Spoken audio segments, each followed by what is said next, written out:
y entonces cedemos el espacio para el próximo moderador. Muchas gracias a todos. Bueno, tal vez como una transición mientras el doctor Plen se cambia de rol, digamos, de rol de ponente ahora a rol de moderador. Lo hacemos porque estamos llegando al corazón de nuestro programa, es decir, hemos decidido en este mediodía, a mitad del programa, tener un espacio de reconocimiento especial a la doctora Silvia Scholtus. Y entonces lo primero que vamos a tener aquí como parte de la moderación y la presentación es alguna semblanza que está a cargo precisamente del doctor y pastor Daniel Plenk, y luego entonces sí le daremos lugar ya a Silvia para que pueda compartir con nosotros la ponencia que ha preparado. Pastor Daniel, el tiempo para usted. Sí, cómo no, con mucho gusto, y más tratándose de Silvia, lo vamos a hacer, no hace falta que yo lo diga, todos saben que hemos trabajado durante muchos años juntos. Voy a leerles algo. No voy a hacer su biografía, su trayectoria, porque está en el programa. Y no quiero aburrirlos, más de lo necesario, ¿no? Sino decirles que Silvia se jubiló a fines de mayo, y en pleno auge de la pandemia, con todo el aislamiento y la soledad que eso implica, estuvimos intercambiando algunas palabras. No quiero expresar más de lo necesario, pero ¿por qué no decir derramando alguna lágrima también? Y claro, uno tiene que ir pensando un poco hacia adelante, y me preguntaba a mí mismo, ¿no? ¿Y será esto la jubilación? Que simplemente uno entrega las llaves y se va. Y no hay nada más. Entonces, no sé cuánto pasó, le saqué una fotito ahí en la puerta del centro histórico y lo publiqué para algunos amigos. No sé si les ha llegado esto. Y el texto decía, y lo repito en este momento, no son tristes las despedidas.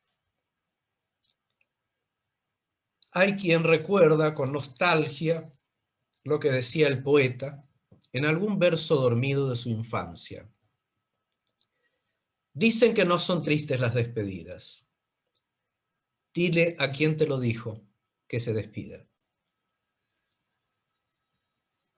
Para la doctora Silvia Scholtus de Roger, ese momento ha llegado. En la soledad del aislamiento sanitario, con ese sentimiento que se encuentra de pronto ante un imponente cúmulo de vivencias atesoradas. Es así. Silvia Scholtus culminó este último viernes 29 de mayo una trayectoria de servicio institucional de muchos años. Y lo hizo como directora del Centro Histórico Adventista de la Unión Austral en la Universidad Adventista del Plata. El desafío de crear un centro histórico con el impulso que llegó desde la División Sudamericana la ocupó desde enero de 2017. Realizó diferentes actividades tendientes a preparar los contenidos para los videos, los paneles y los exhibidores con objetos, mientras se remodelaba la casa. El centro abrió sus puertas al público el 21 de octubre de 2017.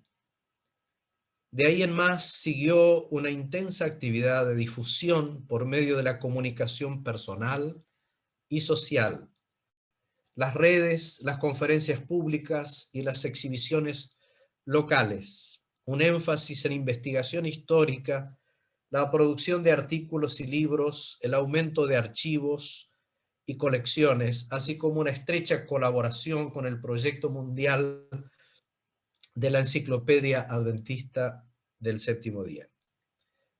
Entre tanto, el tiempo fue pasando inexorablemente, de modo tal que llegó la hora de la despedida, que seguramente no será el fin de sus proyectos e inagotables inquietudes intelectuales y espirituales. No son tristes las despedidas, tal vez no, si se tiene la satisfacción del deber cumplido con entusiasmo y entrega. Tal vez no, si se guarda la convicción de que el servicio realizado con cariño, en honor del Señor, proyectará su influencia perdurable hasta los rincones insospechados de nuestra geografía. Muchas gracias, Silvia. No te olvidaremos, nada ha sido en vano, todo queda registrado en los anales eternos.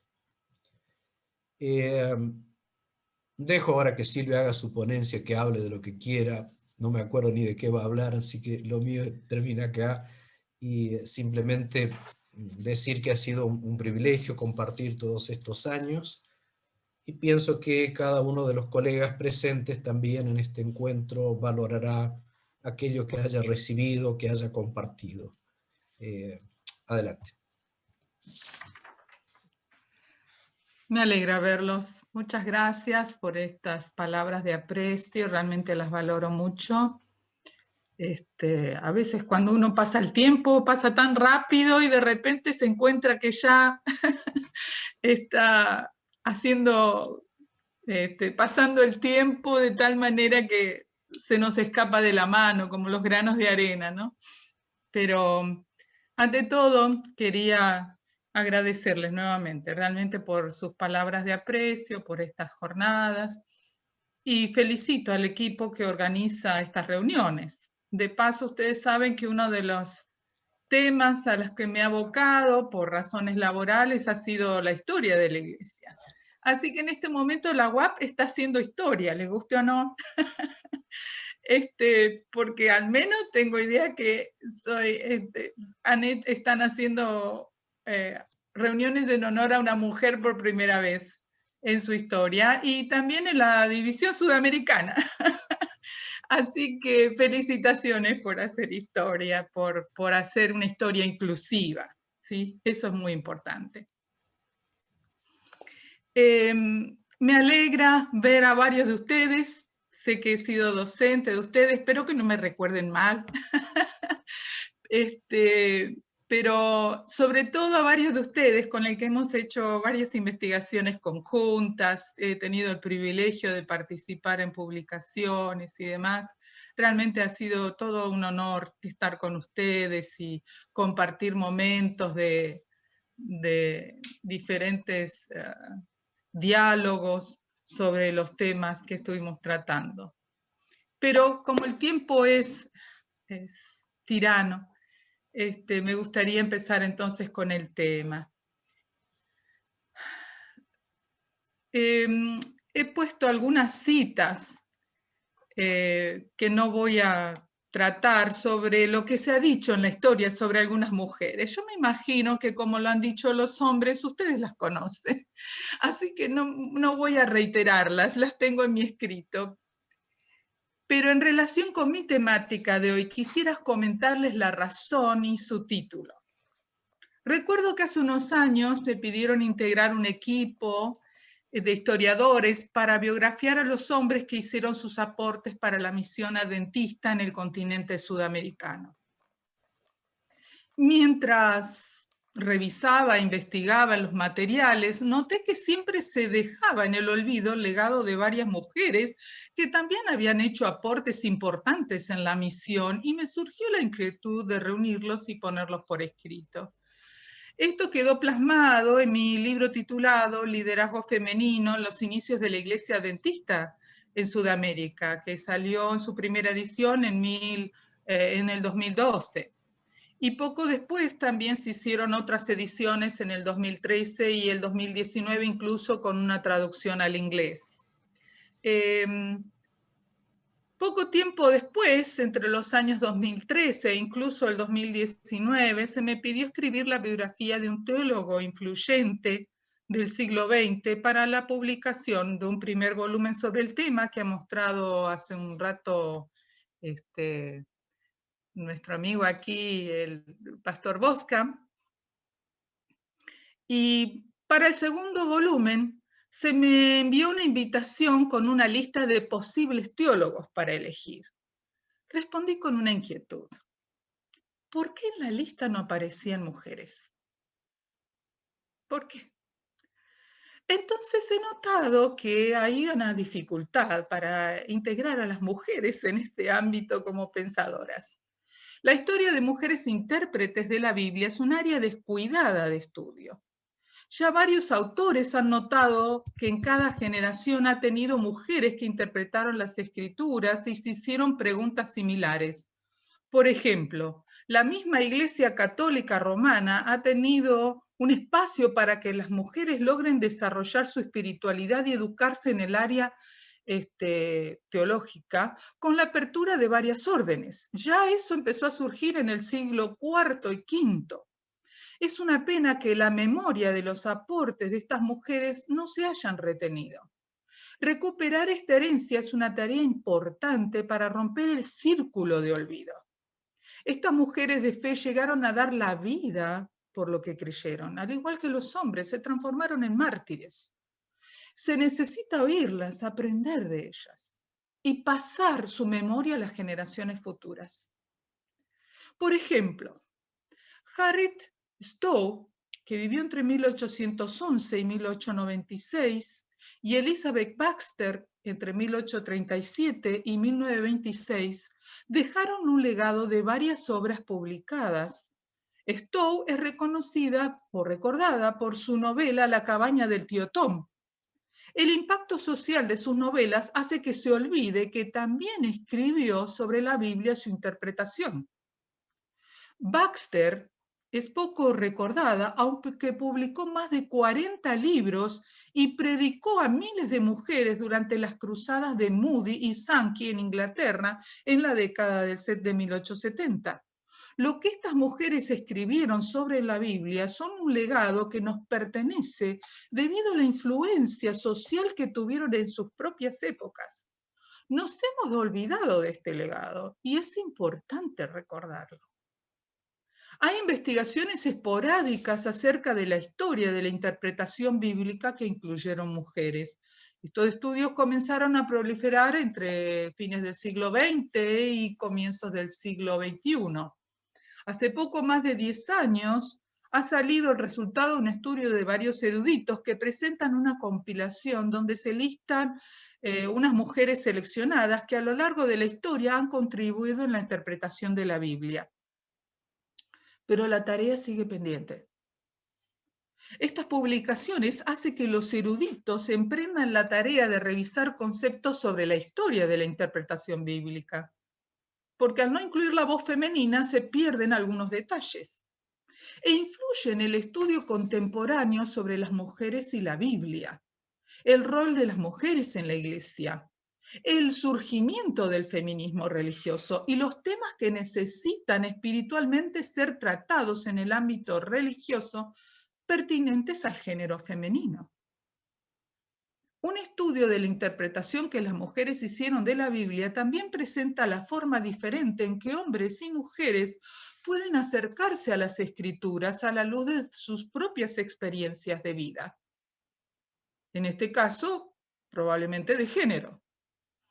Este artículo, entonces, que estoy compartiéndoles, tiene el propósito de dar algo de la evidencia histórica de los aportes de las mujeres desde los inicios del cristianismo y también algunas razones por las que este legado ha quedado en el olvido. Y digo algunas porque no hay tiempo para mucho más. Para entender la evidencia histórica que se presenta, hay que comenzar al menos por algunos conceptos presentes en el Nuevo Testamento. Por ejemplo, la consulta que los corintios le hicieron a Pablo, que transcribe en 1 Corintios 14, 34 al 35, que es muy conocida. Este era un intento de los hombres por encontrar apoyo en la ley para restringir la libertad de las mujeres en la manifestación de los dones que les concedió el Espíritu.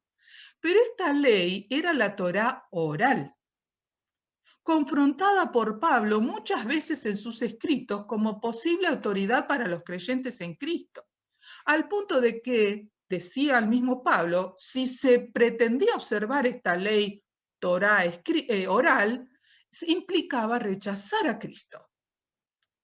Al respecto se puede ver una exégesis que publiqué incluso en academia.edu, se puede encontrar sobre el análisis exegético de estos pasajes, así que no voy a abundar mucho. Esta ley no codice entonces, en resumen, en lo que dice la Torá escrita, o Pentateuco en el Antiguo Testamento, a la que hace referencia Pablo, vuelvo a reiterar, en 1 Corintios 14. Si se toman pasajes del Antiguo Testamento, se puede observar el rol importante que tuvieron las mujeres en distintos momentos de la historia y la forma en que sus voces se dejaban oír. Incluso el pasaje del profeta Joel 2, cuando predijo que Dios derramaría su espíritu sobre toda carne, incluyendo hombres y mujeres de todas las edades, que tendrían visiones y profetizarían. Este pasaje es incluso citado por Pedro en su primer sermón después del Pentecostés. Así que hay base tanto en el Antiguo como en el Nuevo Testamento para indicar que tanto hombres como mujeres pueden hablar y profetizar en el nombre de Dios. Nosotros como iglesia tenemos una profeta, que es mujer. En sus cartas, el mismo Pablo mencionó a varias mujeres que tenían la misma tarea de predicar y atender congregaciones como Febe y Priscila, entre otras, en Romanos 16. Por lo tanto, a la luz del énfasis liberador de Pablo en relación con la ley oral, es impensable que pudiera demandar silencio en la iglesia a las mujeres en virtud de la obediencia a la Torá oral, a la que tanto él se oponía. Es probable que estas prácticas se originaran en las facciones judaizantes de la Iglesia que requería obediencia estricta a la ley para lograr la salvación y a la que vehementemente Pablo siempre se opuso, como acabo de mencionar. Estos judaizantes se identifican a sí mismos en la carta a los Corintios y discutían incluso el apostolado de Pablo, como se menciona en 1 Corintios 9. Por eso Pablo defendió este último aspecto en 1 Corintios 14. Pablo los califica como falsos apóstoles y engañadores que se hacen pasar por apóstoles en su segunda carta, o sea, 2 Corintios 11. Y advierte a los corintios que esos pretendidos apóstoles, en 2 Corintios 11 y 12, predican un evangelio diferente al de Jesús y tienen un espíritu que es dañino para la misión, porque se impide al Espíritu Santo en la voz de otros expresarse. Más aún, en 1 Corintios 14, Pablo se expresa en un contexto que ve necesario reiterar 3 veces aspectos importantes del carácter de Dios. El Dios que habían aceptado a los creyentes corintios se diferenciaba de los dioses paganos. Bueno, allí podríamos hacer un estudio, ¿verdad? ¿En qué consistía esa diferencia? Algunos que les gusta la música, ¿no? Pablo se lo habla que es un Dios de orden, aunque parece implicar cortesía y sentido común, el que cada uno hable en un momento y por turnos. Esto no era tan obvio en los conversos de Corintios, que venían del paganismo, y donde la adoración de ídolos implicaba hacer mucho ruido, ¿no es cierto? Cuanto más ruido, más fuerte, mejor, ¿no es cierto?, los escuchaban los dioses. Entonces Pablo dice, no, nosotros no somos iguales que los paganos, es distinto la forma de culto, nuestro Dios es un Dios de orden. Y la evidencia histórica muestra que los efectos liberadores de las palabras de Jesús, su resurrección y el Pentecostés es el de realizar reuniones privadas en hogares que eran considerados los lugares de influencias de las mujeres. Abrió la puerta para que las mujeres pudieran ejercer sus dones en el contexto de igualdad de género en la vida y el testimonio de la iglesia temprana. Para tener una idea de esto, vamos a ver algo a lo largo de la historia.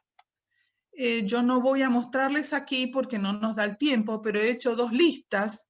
La primera de ellas con alrededor de 182 mujeres, desde el siglo IV al siglo XX, que han sido influyentes, destacadas o únicas en términos de ideas, consideración de género, representativas en su época en la interpretación de la Biblia. Se encuentran desde reinas, mujeres nobles, monjas, fundadoras y cofundadoras de sectas y denominaciones, esposas de famosos líderes de iglesia, mujeres mártires, oradoras, escritoras y eruditas. Entre ellas aparecen varias predicadoras e intérpretes adventistas que se consideran mujeres de influencia Según la última publicación en el Handbook of Women Biblical Interpreters, publicados por la editorial Baker. Es muy interesante porque está incluida incluso hasta Elena de White, además de otras mujeres adventistas. La segunda lista de mujeres que tengo en mi escrito, aproximadamente unas más de 40, porque no he tenido tiempo de seguir buscando más, han hecho aportes durante los siglos XX y XXI. Varias de ellas son o han sido miembros de consejos de investigación, traductoras del texto bíblico, asesoras de comisiones pastorales, docentes, escritoras y más. Estas son solo algunas muestras para que se note que no se ha tenido en cuenta las voces de estas mujeres. Y entonces, para que, como el tiempo puede que se nos escape, me gustaría dar algunas razones para el olvido. ¿Por qué no hemos notado los escritos de mujeres teólogas? Muchas fueron populares en sus propias épocas, pero ignoradas en las siguientes. Interpretaron la Biblia y llegaron a conclusiones que también tienen los intérpretes actuales. Varias enfatizaron pasajes como Joel 2 y Hechos 2, diciendo que en los últimos días las mujeres también profetizarán, predicarán y enseñarán la Biblia. Eso las puso en conflicto con las enseñanzas tradicionales de la Biblia, basadas en las interpretaciones incorrectas de los textos bíblicos. Llegaron a interpretarlos y leerlos de tal forma que hoy estaríamos plenamente de acuerdo con esa lectura. Una de las predicadoras favoritas del siglo XIX, Harriet Livermore, que vivió entre 1788 y 1868, al no ser incluida en ninguna iglesia como ministro, se transformó en una predicadora itinerante. Predicó ante el Congreso de Estados Unidos más de 4 veces y también alrededor del mundo. Respondió varias veces a los conceptos de 1 Corintios 14, donde dice que la mujer debe estar en silencio en la iglesia, que vimos recién hoy, recién hace un ratito la interpretación que les comenté. Y dice ella, ¿dónde está eso en el Antiguo Testamento? Yo no encuentro nada de eso en el Antiguo Testamento. Estudió entonces el Antiguo Testamento y encontró un ejemplo tras otro de que las mujeres eran líderes, enseñaban, predicaban, eran profetas, y entonces dijo, las mujeres no tienen que estar en silencio. Su siguiente conclusión fue que Pablo debía haber estado atendiendo alguna situación particular que se encontraba en ese momento en la iglesia de Corinto.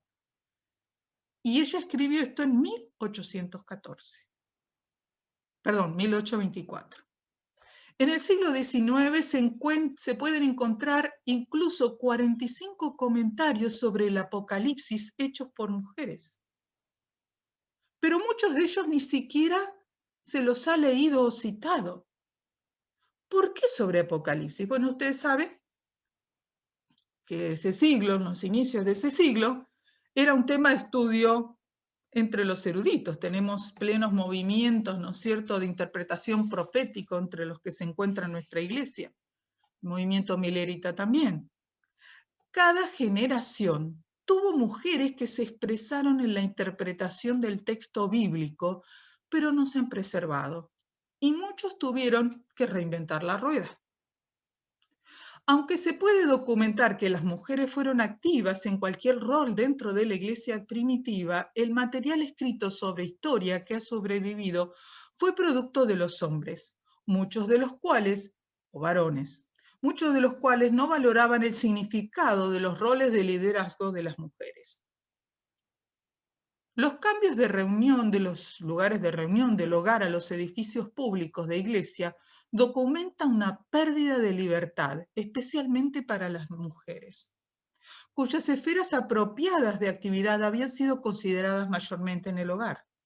En algunos lugares la iglesia temprana aceptó las normas y las actitudes sociales y culturales prevalecientes y limitaron o prohibieron los roles de liderazgo, pero no en todas. La estandarización de la adoración, la canonización de las creencias y de la escritura dieron lugar a que los obispos y la tradición llegaran a ser los que regían en muchas iglesias en lugar de los apóstoles, los profetas y posiblemente también el Espíritu Santo, como dicen algunos comentadores de historia. El temor a la herejía y la lucha por la ortodoxia por parte de la Iglesia contribuyeron a una mayor pérdida de libertad e igualdad, especialmente para las mujeres, debido al antifeminismo activo que alentaba esto en algunas partes de la Iglesia temprana. Algunos emperadores tuvieron un gran impacto en la Iglesia, contribuyendo a la conformidad y jerarquía religiosa y al control monárquico y patriarcal. No obstante, en algunas comunidades, las mujeres todavía tenían un lugar de liderazgo en la Iglesia. Vamos a mencionar algunas razones en forma breve, y digo algunas porque no nos da el tiempo para todas.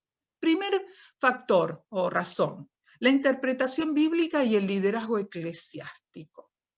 Se ha escrito suficiente para registrar los maltratos, crímenes y pesares del sexo femenino. Y creo que en el área teológica, donde debería mostrarse la nobleza del carácter cristiano y lo que es justo, lo más excelente, que la gracia de Dios se derrama para todos los creyentes, lo más sublime entre las producciones del género humano influenciadas por el crecimiento en la fe, producto de la gracia divina, es el lugar donde todas las voces deben ser escuchadas. Es importante notar de qué forma se entendían algunos términos bíblicos y fueron evolucionando al ir estableciéndose la jerarquía eclesiástica.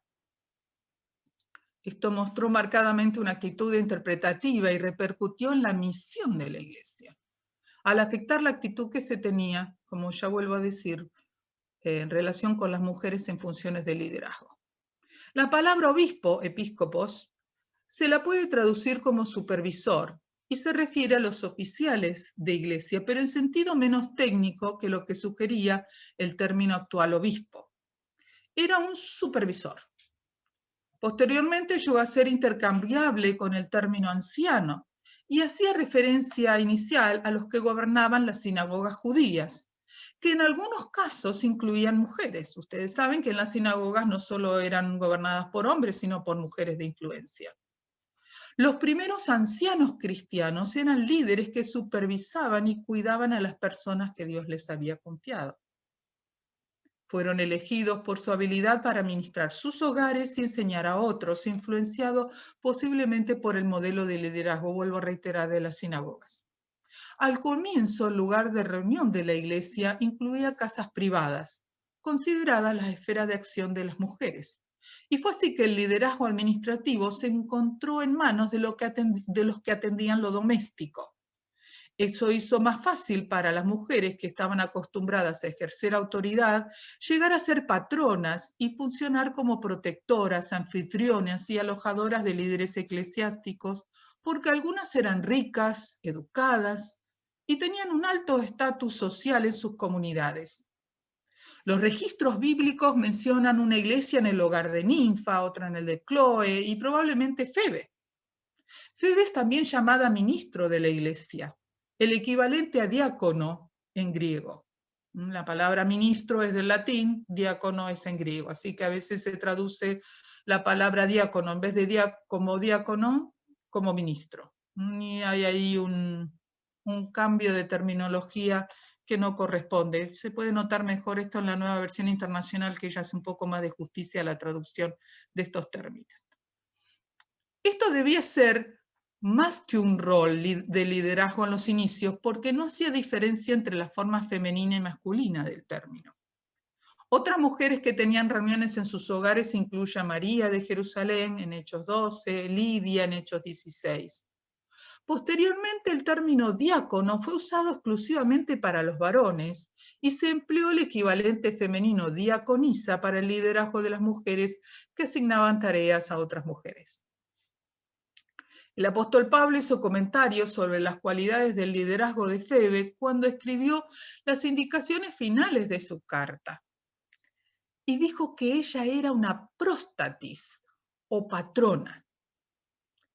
Un término similar, aunque en su forma verbal, como participio presente, se usa en 1 de Timoteo 3:4, proestamenon, cuando se refiere a las cualidades de un obispo o episcopo. Para el año 100, después de Cristo, hay evidencia de la estandarización en algunas prácticas eclesiásticas.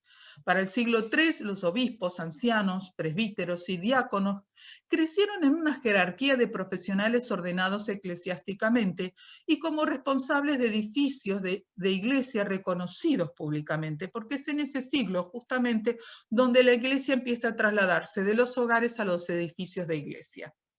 En algunas iglesias se ordenaba a los obispos y presbíteros mujeres. Esto generó enojo en algunos, porque los montanistas, sobre todo, así tenían esta práctica, provocaba que algunos se enojaran, ¿no es cierto? Posteriormente denominados estos enojados a padres de la iglesia, que usaron versículos como 1 de Timoteo 3 y 4 para limitar la ordenación de las mujeres. Aunque se negó la ordenación a algunas mujeres, estas tenían cualidades para ser obispos y eran de influencia en actividades que incluían supervisión, cuidado y administración de un gran número de personas. Por ejemplo, Macrina, que vivió alrededor del 380, o sea, en el fines del siglo IV, fundó monasterios y era una mujer tan bien educada como su hermano Basil. Este utilizaba el término presbítera en sus registros cuando hacía referencia a su hermana, que era cabeza de un monasterio, aunque no se sabe si fue ordenada. Durante el reinado del emperador romano Flavius Iulius Valens, del 364 al 378, Melania, la anciana, viajó a Palestina, donde estableció monasterios para hombres y mujeres. Jerónimo la alabó al llamarla la nueva Tecla, y se benefició mucho con el conocimiento que ella tenía de las escrituras. No pasó mucho tiempo hasta que las mujeres que tenían posiciones de poder en muchas iglesias fueron limitadas. Así se incrementó la prohibición contra las mujeres para ejercer oficio en las iglesias y se dieron advertencias sobre el oír a las mujeres que enseñaban, denunciando lo que decían como doctrinas heréticas. Incluso muchos de ellas sufrieron el martirio.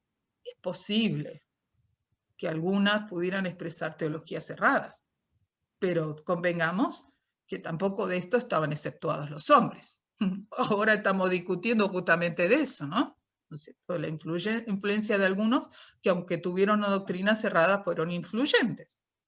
El obispo de Constantinopla, Juan Crisóstomo, no permitía que las mujeres fueran ordenadas como sacerdotes. No obstante, hablaba de ellas como tales. Algunos de sus escritos parecen mostrar una actitud de igualdad, pero a pesar de eso escribió que se les asignó la presidencia del hogar, mientras que la esfera pública era de los hombres. Y ya empezó a leer. Teodoro, el obispo de Mopsuestia, también del siglo IV y V, justificaba 1 Timoteo 2, teniendo en cuenta que ya que las mujeres tenían la libertad para profetizar al mundo, no era necesario que lo hicieran dentro de la iglesia.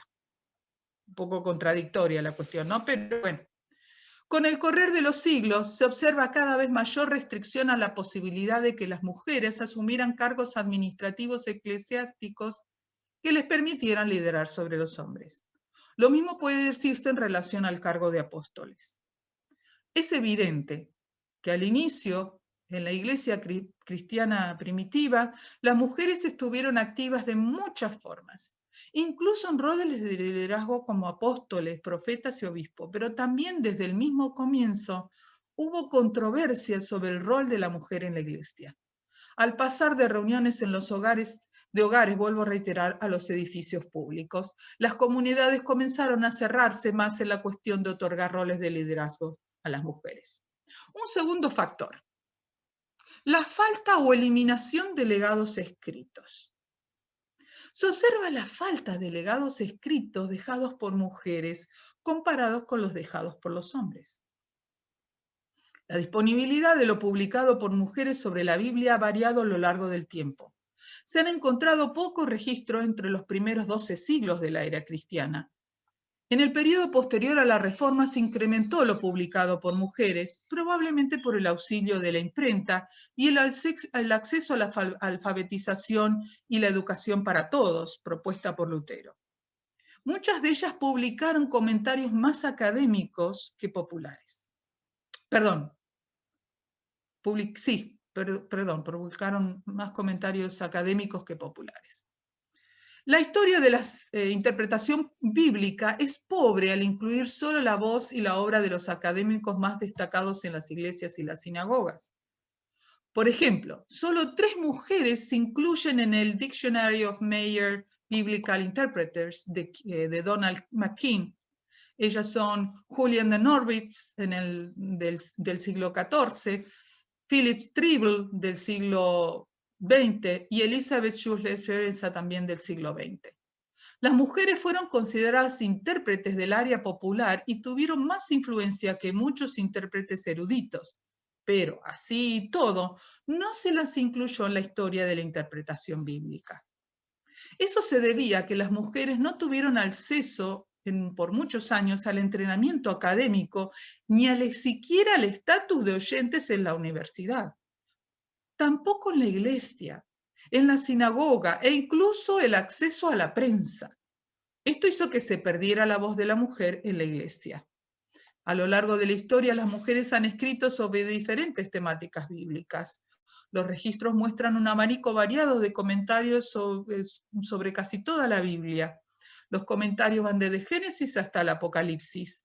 Muchas buscaron apoyar las relaciones interpersonales en la familia y la sociedad con comentarios de temas bíblicos o lo que la Biblia decía al respecto. Otros escribieron historias interesadas en la biografía de personajes bíblicos. Algunas ni siquiera se interesaron en interpretar los pasajes conflictivos, sino que buscaron aliento para sobrellevar una vida de servicio. Otras reflejaron el pensamiento de los hombres de su comunidad en la interpretación de la Biblia. Lo triste es que hubo varias mujeres que debieron ocultar su identidad bajo un seudónimo para poder publicar. Por eso probablemente sea una de las razones por las que sus escritos se desconocen también.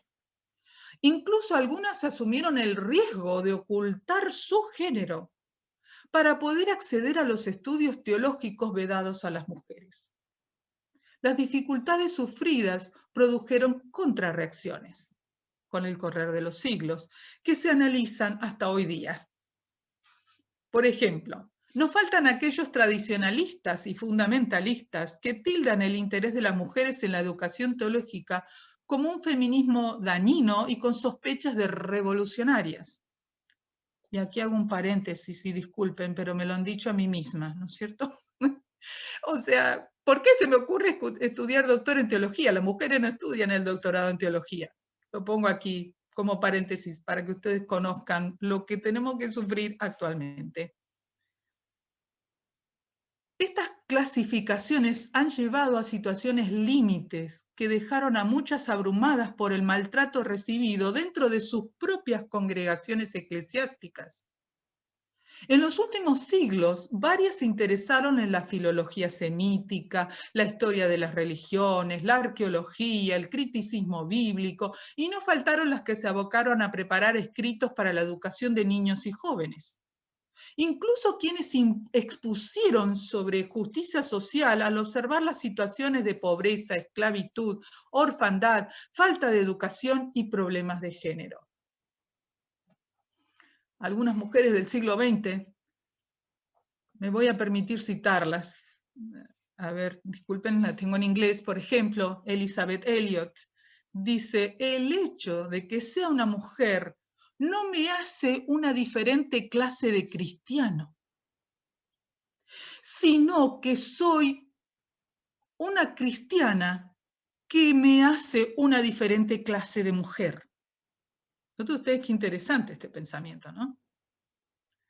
Cuando el género, el estatus de laico, la época e incluso la interpretación tradicionalista e incorrecta de la escritura impidieron a las mujeres crecer, ejercer sus dones e interpretar la Biblia, dio lugar a que la mujer sintiera que debía justificar su acto interpretativo. Por eso se puede notar que las mujeres se abocaron a la tarea de buscar pasajes bíblicos que apoyaban divinamente su tarea. Y aunque esto parezca historia pasada, aún hoy sigue siendo necesario en algunos espacios teológicos y académicos. de nuestra propia iglesia, tengo que aclarar. Muchas mujeres se enfrentan y continúan enfrentando el desafío de obtener pleno reconocimiento a su labor de enseñanza y espacios para la investigación, tanto en lo que se refiere a empleo como a posiciones de liderazgo. Se puede decir entonces que por la inclusión reciente en el área educativa, el futuro de la historia de la interpretación se avisora más inclusivo en relación con las voces populares en general y el de las mujeres en particular. Mientras tanto, sigue la tarea de recuperación y análisis de los escritos de mujeres que interpretaron la Biblia. Un tercer factor: normas sociales y culturales en contra de la mujer. Es notoria la influencia dejada por las actitudes en contra de la mujer, en las normas sociales y culturales, en los concilios y en la canonización de algunos libros sagrados y la destrucción o prohibición de otros escritos hechos por mujeres. No obstante, estas normas, que influyeron en los valores y las prácticas culturales, surgen de interpretaciones bíblicas desacertadas y sin fundamento. En la Biblia se ha dejado testimonio escrito de que las mujeres fueron escogidas como profetas, jueces y líderes del pueblo, ya sea tanto en el Antiguo como el Nuevo Testamento. No obstante, estos testimonios bíblicos fueron ocultados, malinterpretados e incluso acallados. Un ejemplo en la historia es la de Jerónimo, el traductor de la Vulgata latina. Por celos, aunque dejó asentado su reconocimiento a diferentes mujeres que lo ayudaron y apoyaron en la traducción de su obra monumental, en ningún momento dejó entrever la gran contribución a la interpretación y traducción de esta obra que hizo con apoyo de Marcela, Paula y su hija Eustaquia. Sin embargo, esto fue muy importante. Él mismo comenta que muchas de ellas le ayudaron a ver el texto bíblico de manera diferente. Sin el liderazgo de los apóstoles y profetas y con la pérdida de la voz femenina en la iglesia, se le dio un nombre al periodo que siguió al fin de la iglesia primitiva. Ustedes conocen cuál es ese nombre: la Edad Oscura. Menos luz.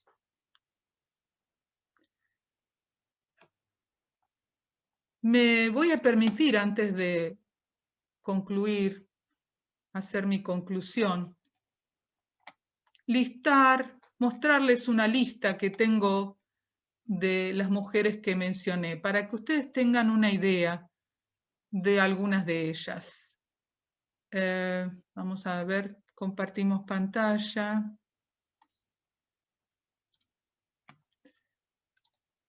Lo voy a hacer desde mi trabajo. Ustedes pueden ver esta lista. Empezamos en el siglo IV, ¿no es cierto? Marcela, Macrina, Melania. Melania, noten que se la llamaba Melania la anciana, ¿no es cierto?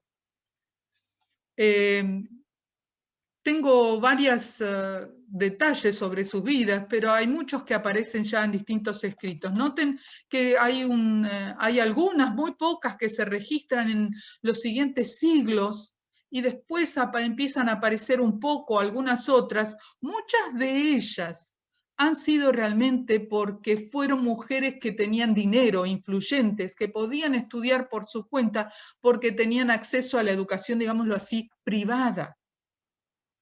Y podían tener dinero para comprar libros, que era muy caro en aquella época. Así que pudieron leer por sí mismas e interpretar la Biblia por sí misma y tener fuentes para poder hacerlo. En los siglos posteriores se van incrementando, como ustedes pueden observar, algunas. Las que están marcadas en amarillo son algunas que detecté que fueron adventistas, como ven, porque algunas de ellas aparecen en la lista del libro que les remarqué, que salió publicado por Baker. Entre ellas, notan aquí, encontramos a Elena de White.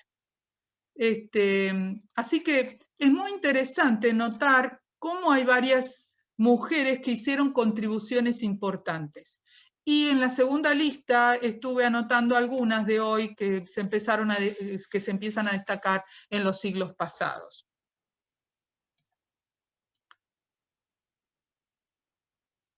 Bien, vamos a ir concluyendo un poco entonces.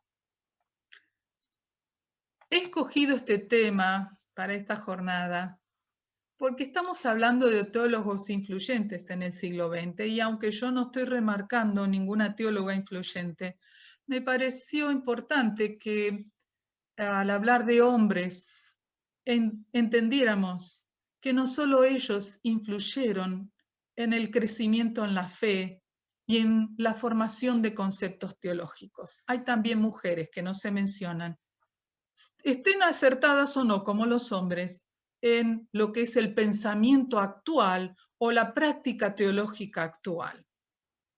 Se puede decir brevemente que muchas voces de mujeres entonces quedaron ocultas bajo el manto de conceptos presentes en la cultura de su época, al que forzadamente debieron adherir.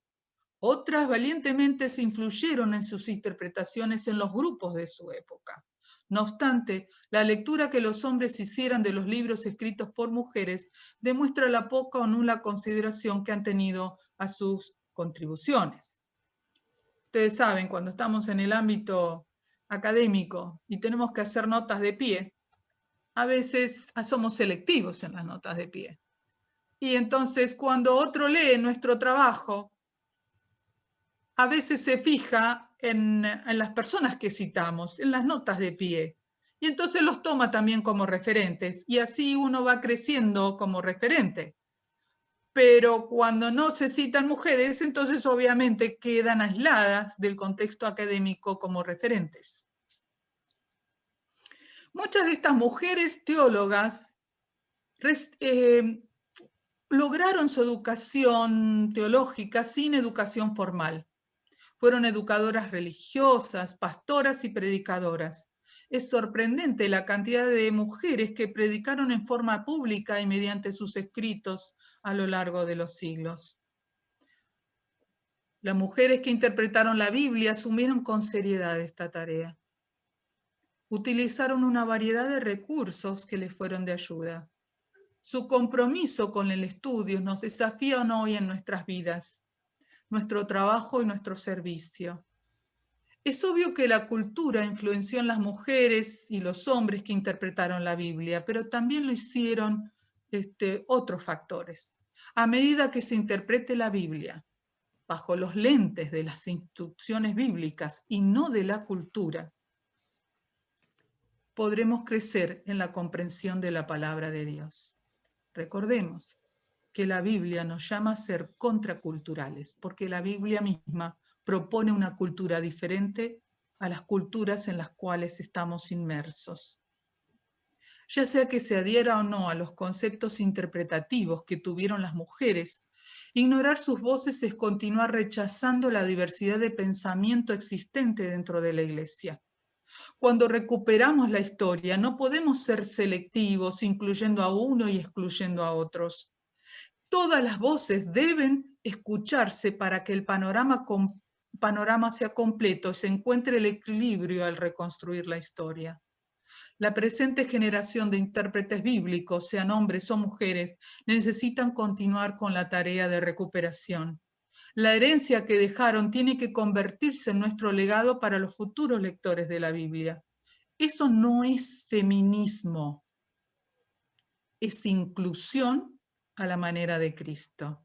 Que el Señor los bendiga. Muchas gracias. Bueno, excelente, Silvia, muchas gracias por esta participación que tiene mucho que ver con el reconocimiento, diría, a tu trayectoria. Y bueno, creo que es una práctica saludable que se viene haciendo de recordar a los queridos colegas que van retirándose del servicio activo. Es una manera de decirlo, porque en tu caso no hay tal retiro de actividades, sino, qué sé yo, un poco más de tranquilidad, supongo yo, nada más. Pero bueno, muchas gracias realmente. A ver. Y, bueno, hay un comentario acá. Supongo que lo estarás viendo ahí. Doctora Scholtus, gracias por su legado. Le recordamos como una persona espiritual, humilde y académica, asimismo por encauzar el estandarte femenino a la luz de la Biblia, la teología y la historia. Le animamos a seguir adelante con su proyecto, pues en las causas cristianas no hay ocasos, y la senda de los justos es como la luz de la aurora que va en aumento hasta que el día es perfecto. Si Cristo aún no viene, que sus sueños se hagan realidad. Bueno, no es una pregunta, es una expresión de deseo, ¿no? Gracias. Así que, bueno, algunos de los presentes aquí han sido colegas en el desafío de hacer el doctorado y otros han sido alumnos. Bueno, otros nos han padecido como alumnos. Ya hemos pedido disculpas anticipadas, así que todos estamos en eso. Toda la tarea hecha por cualquiera de nosotros nunca es perfecta, pero sí hecha de todo corazón, y creo que lo que dice acá el pastor es real, una tarea hecha con disciplina, con rigor, con dimensión espiritual, creo que eso es importante, y creo que es hecha desde la humildad de aquel que necesita seguir siempre creciendo y trabajando, y el hecho de que estés hoy acá, podrías estar, qué sé yo, haciendo cualquier otra cosa, cortando el césped, o escribiendo un libro de poesía, qué sé yo. El hecho de que estés acá en este rigor significa que, bueno, lo que se hizo con el corazón y no fue por obligación de nada, ¿no? No sé si alguien más quería expresar alguna cosa, pienso que tenemos algún minuto. En todo caso, aunque sea como saludo, como expresión de deseos para Silvia. Daniel, Sí, ¿me permite? correcto. Yo quería rápidamente agradecer a la doctora Scholtus por su presentación, por el tema muy interesante, por destacar el papel de la mujer en la teología, y aprovechar para agradecerle por los tantos años dedicados a la formación teológica en Sudamérica, tanto por las clases como también por sus escritos, que son un legado que influenciaron y influenciarán mucho. Tengo la seguridad de que los estudiantes que han pasado por sus clases han recibido la influencia teológica femenina de su compromiso con la enseñanza bíblica. Muchas gracias, que Dios las continúe bendiciendo en familia en esta nueva etapa de su vida. Gracias. Gracias. Perfecto, gracias, Pastor Adolfo. No sé si alguien más quería expresarse. Y no sé, Carl, qué tiempo tenemos tampoco. No, venimos muy bien con el tiempo, Ya. ¿Alguien Si más tiene quiere algún así comentario, algún libremente? saludo, algo.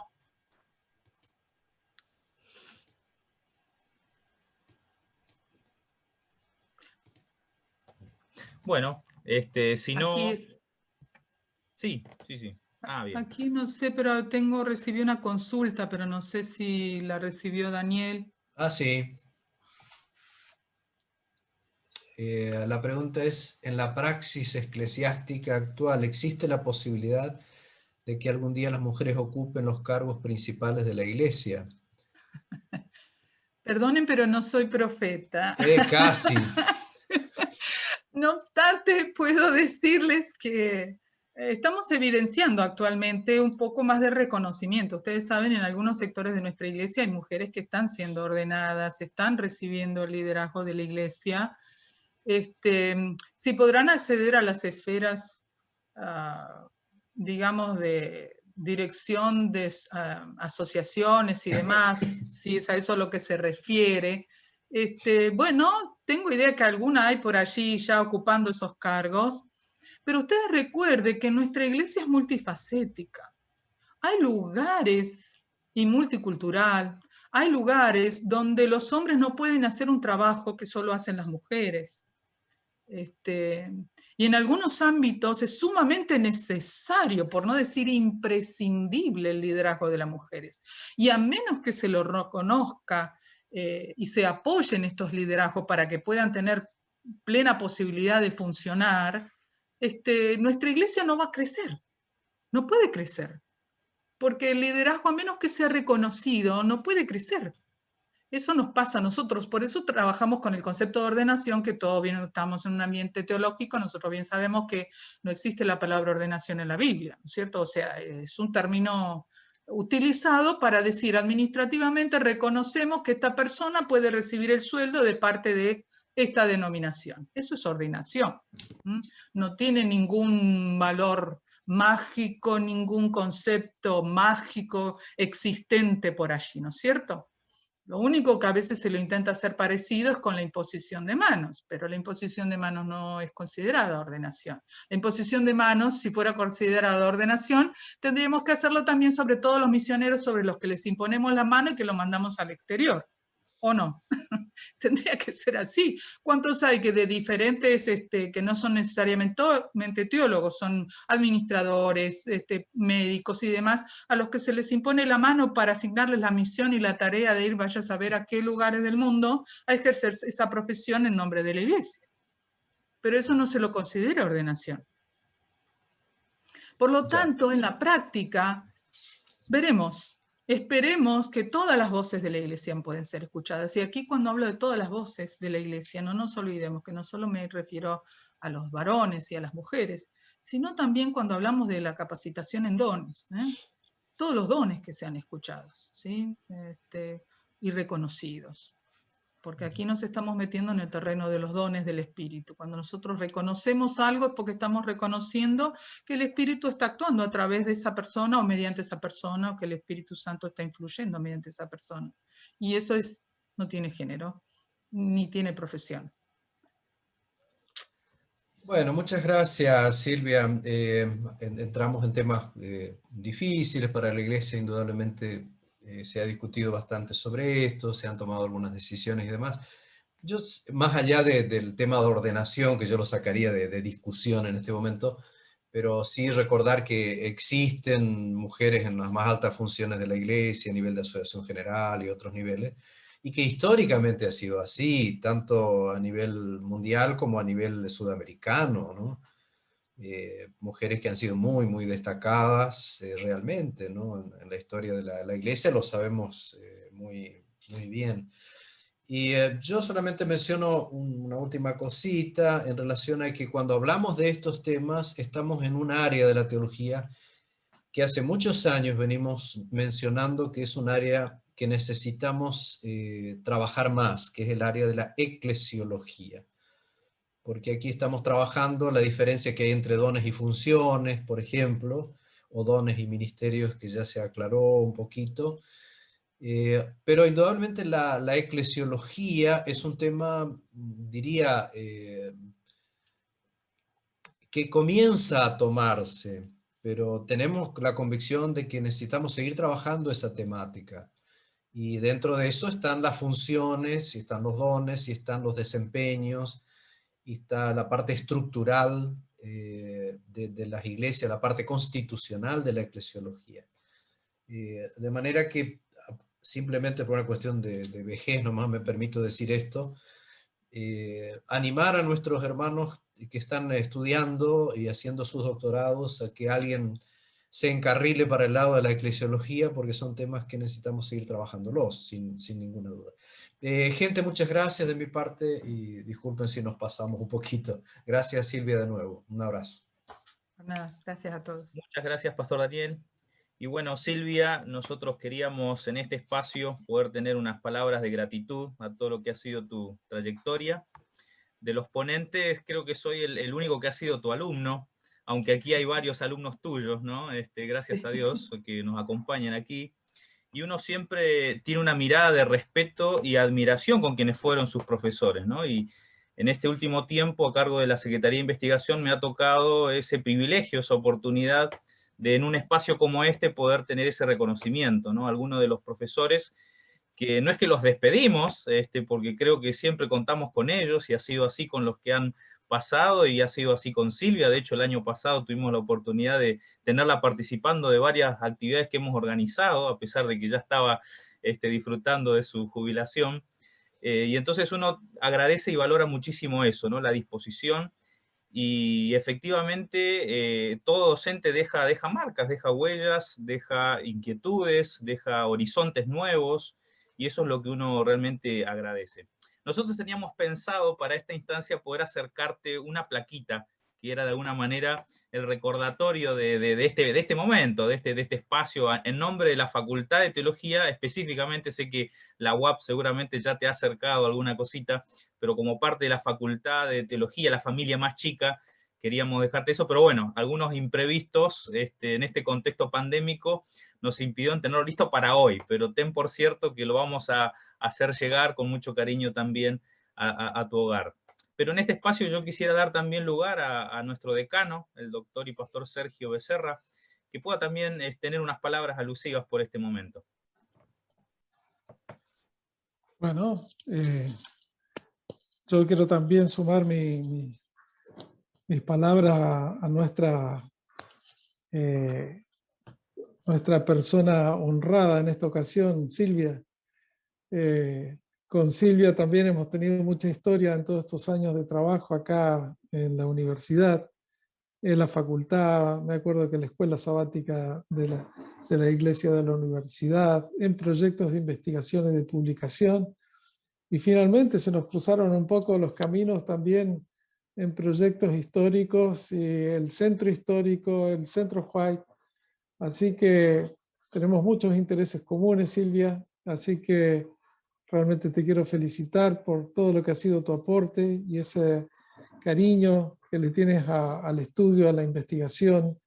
Tu aporte, tus publicaciones han sido realmente algo muy positivo, algo que va a quedar. Y bueno, en primer lugar, el agradecimiento por todo eso, por lo que has aportado a la Facultad de Teología y estos otros centros de nuestra institución que están emparentados con el área teológica, y también rogar al Señor que te siga bendiciendo junto a tu familia. Como han dicho los otros colegas, sabemos de que tú no tienes ningún plan de dejar de producir, así que yo creo que uno siempre quiere, mientras esté en las fuerzas, de poder siguiendo, ¿no? Contribuyendo. Así que Silvia, nuevamente muchas gracias. Gracias por tu reflexión de esta mañana también. Nos hace pensar, es una visión diferente que nos viene también a escuchar. Sin duda que hay ciertas cosas que parece que el Señor va a tener que resolverlo cuando venga, porque así como vamos nosotros los humanos, no nos ponemos de acuerdo. Pero gracias nuevamente y que el Señor te bendiga. Muchas gracias, Sergio. Bueno, vamos a tener un momento de oración ahora. Luego vamos a tener simplemente un break allí para que podamos almorzar tranquilos y reencontrarnos a las 14:30 nuevamente para continuar el programa. Tenemos otras 4 ponencias. Creo que ha sido muy bueno lo que hemos tenido esta mañana. Esperemos que a la tarde también mantengamos la vara alta y podamos disfrutar de cada una de las exposiciones, ¿no? Si me permiten, voy a tener a cargo esta oración y ya damos por cerrado este momento de la mañana. Querido amante Padre que estás en el cielo, santificado sea tu nombre, Señor. Estamos muy agradecidos por la oportunidad que tenemos, aún en el contexto de pandemia, donde no nos podemos encontrar físicamente, pero podemos sí encontrarnos en el espacio, en el tiempo, por este medio para poder reflexionar, poder compartir pensamientos, ideas, evaluaciones del pensamiento de otros que puedan contribuir también a nuestro quehacer en la vida de la iglesia, nuestro quehacer en la docencia, nuestro quehacer en la teología que hace bien y que necesita tu iglesia. Querido Dios, gracias por cada uno de los que ha tenido participación esta mañana, también por lo que vendrá a la tarde, pero de manera especial gracias, Señor, por el ministerio de Silvia. Gracias porque la has acompañado, has puesto en su corazón el deseo de profundizar en tu palabra, de poder compartirlo, de poder servir a tu iglesia, y lo ha hecho de una manera ejemplar. Gracias, querido Dios, por las semillas que ha dejado. Gracias, Señor, porque su ministerio sigue y sabemos que seguirá dando fruto. Gracias, querido Padre, por todo. Bendícenos, acompáñanos. Lo pedimos no porque haya mérito en nuestras vidas, sino por los méritos de Jesús. Amén. Amén.